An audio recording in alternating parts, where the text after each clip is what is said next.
Hello and welcome to Hank Games Without Hank. Here we are at the East Point Arena taking on Sunderland. Sunderland. We're going to try to beat them. We're going to do our very best to defeat them, even though we're on the road. This is an important game for us.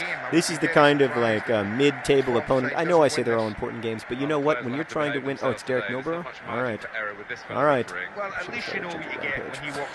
When you are trying to win the Barclays Premier League title, literally every game is important. This is a game where even though we're on the road and even though we're against someone who's probably going to finish in the top 10, 3 points would be really, really great.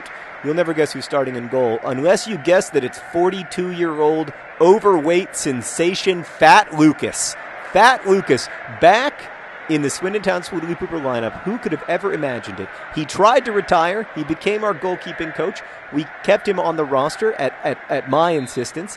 He was very reluctant even to remain on the roster. He wanted to just become a full-time coach, but I was like, there's room enough for some player coaches on this squad. And sure enough, here he is. Back in the game. And you know what? To be honest with you, he's loving it. It's so fun to see him come off the pitch at the end of the day. He's just he's so into it, It's awesome. Speaking of awesome, that could have been great, but it wasn't. Today I'm going to talk about the Middle East peace crisis and how to solve it. But before I do that, let me just state a few things for the record. I'm probably going to make some people mad, so I'm sorry to anyone I make mad. Secondly, I'm not an expert in this topic, or really, any topic other than conjoined twins. And you shouldn't necessarily take anything that I say very seriously. Speaking of seriousness, I think he just needed to, you know what I needed to do there? I needed to calmly cut back, turn, and take the shot. That would have been magical. No, it's not a foul! Don't give me a yellow card for being so good-looking. Dang it! I will admit to being very handsome. It was a little late, but there was some passion in it. It's the red boots that make me angrier. All right. Stupid yellow cards. So, for those of you who don't know anything about this, the nation of Israel, which was founded in, I believe, 1948, like I said, not an expert, has been more or less constantly in some kind of conflict with much of the Arab world surrounding Israel, which is, all of those countries are majority Muslim. Most of them are majority Sunni, except for Iran and Iraq. And to some extent, this has been, it's a cheap. If you're an Arab leader, talking about Israel is a cheap way to get people to like you. It's cheap because it literally doesn't cost any money. You don't have to do anything for your people or for your government, and or to make the lives your own government run better or any of that stuff. So it's cheap in the literal sense, but it's also cheap in the sense that it doesn't actually do anything to make the lives of people living in the Palestinian territories any better. Alternately, or on the other side of that coin, the government of Israel has moved further and further to the right in the last 20 years. So we are now a long, long way away from where we were back in, say, the early to mid-'90s, when it looked like a peace accord, a lasting peace accord that would set up 2 states, one an Israeli state that was at peace with its neighbors, and one Palestinian state that could kind of grow on its own. We are a long, long way from that. Once appeared sort of likely, and now we're a long way from it. No, it's a goal! Ball John Green! John Green. He gives it all for the team. Upon his mustache wear keen. Ball John Green. What a fantastic goal from Ball John Green. Scoring with his feet. Many of you criticize me for not scoring more goals with the feet. Well, how do you like them apples? That was a serious foot score right there. There's no denying it. Suddenly we're up 1-0 on Sunderland, and we're hungry for more. No, obviously I wanted you to pass it to your husband in that situation. What could you possibly have been thinking? I think I'll pass it out of bounds. Maybe Coach wants me to pass it out of bounds. No, I wanted you to pass it to your husband. Always to your husband. No, other John Green, to your husband. These guys, suddenly there's a lot of confusion on Swindon Town. So really, not only that, but the Palestinian government, such as it exists, has also moved dramatically to the right, so that parts of Palestine are now under the control of Hamas, and since the death of Yasser Arafat, who was admittedly no saint in the field of leadership, things have gone really quite far downhill for the quality of governance in the Palestinian territories. Although the counter to that is that they can't, in many ways, control their own governance. Although the counter to that is that the reason they can't control their own governance is that they can't guarantee security for Israel. So, with all of that in mind, what is my solution? First off, this is very complicated, and you have to recognize the legitimacy of other people's narratives, which is extremely hard. And particularly in a situation like this, you have to recognize the legitimacy of other people's narratives, because a lot of people have died. A lot of people have died, and there is, of course, going to be an urge to honor the lives of those who have died by not... Get up, John Green, by not abandoning the fight, What? What is the pot? Oh, really? Really? I mean, is it even a game if you can't do a bit of ankle hugging here and there? So, it's tremendously difficult for people living in the Palestinian territories to recognize the legitimacy of Israel's existence and to recognize the legitimacy of the Israeli narrative that this is a place that, that most of what Israel is doing is in, at least to its mind, in defense of its own security.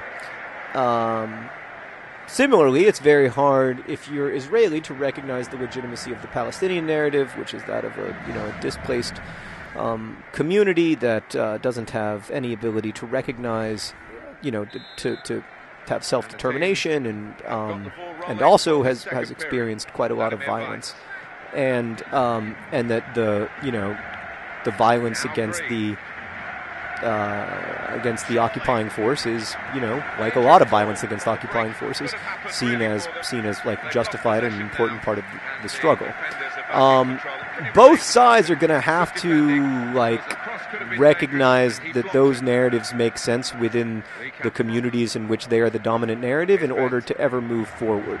That may seem impossible, but in fact it's not impossible. You see it working really interestingly, actually, right now in Northern Ireland, where there was this admittedly much less violent but equally seemingly intractable... that's a foul! Oh, he kicked me in the knees!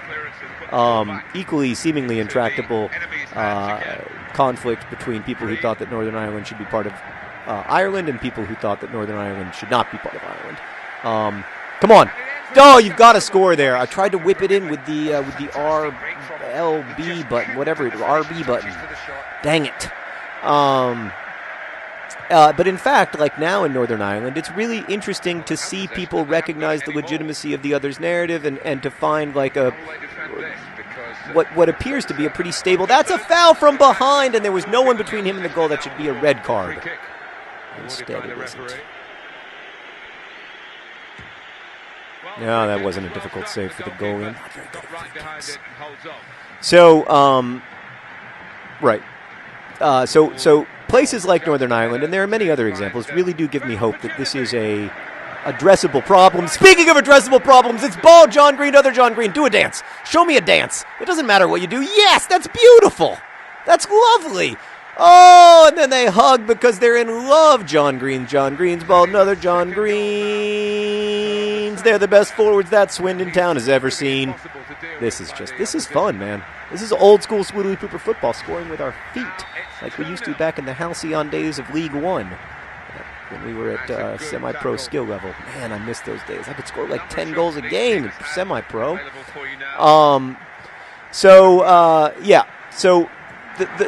the craziest part about the Israel-Palestine conflict is that for the last about 30 years, most people have agreed on what the solution would probably be if there is ever to be a solution.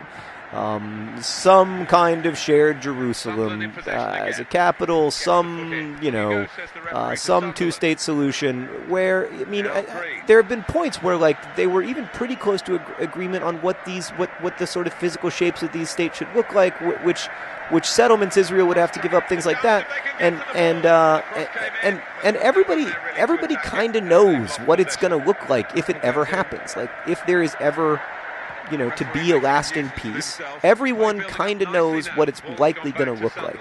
Now, to be fair, I don't think Netanyahu wants it to look like this, and I don't think Hamas does either at the moment, nor does anybody in the remnants of the other Palestinian political parties.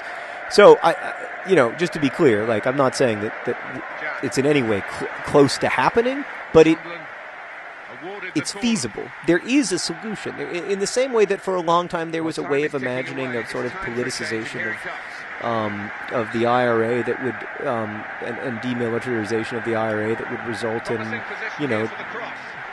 Republicans having some representation in the Northern Irish government and working peaceably toward their political roles. It is possible to imagine, a world in which the Middle East is living at peace. Well, maybe not at peace because of Iran. But, like, there's certainly a world in which everybody would be equally mad about Iran and worried about Iran, like, which is kind of the world in which we live, actually. I mean, Iran doesn't have any friends in the Middle East at the moment, just to be clear. Or I guess they have some, but they don't have a lot. I mean, Assad, not really, a little bit. Increasingly, Iran is pretty isolated. That's a foul. That's a yellow card. That you hurt my guy. You hurt him with running into him with your chest. Made him feel sad. So, yeah, I mean, I think the key for me in terms of the actual solution is a two-state solution with a shared Jerusalem, but the key in terms of how you make that happen, that was close to the longest goal in Swoodilypooper history, is changing the way you think about the other, and that's no easy task. And I don't claim otherwise, because everybody's story makes sense. Certainly within the confines of the story itself. You've got to learn to curve that ball in, like Luis Suarez does. You guys lost, so you had to grab your knees and feel shame while you have a very bad haircut. Congratulations to the Swindon Town Swoodilypoopers, again with a 2-0 victory. This has to be great for our goal differential, which could be vital as we head toward the end of the season. The transfer window has opened, so I'm going to try to find a player. It's great to see. Look at the passion. They just love each other. They're very physical about it. It's beautiful to see. Thanks for watching. Best wishes.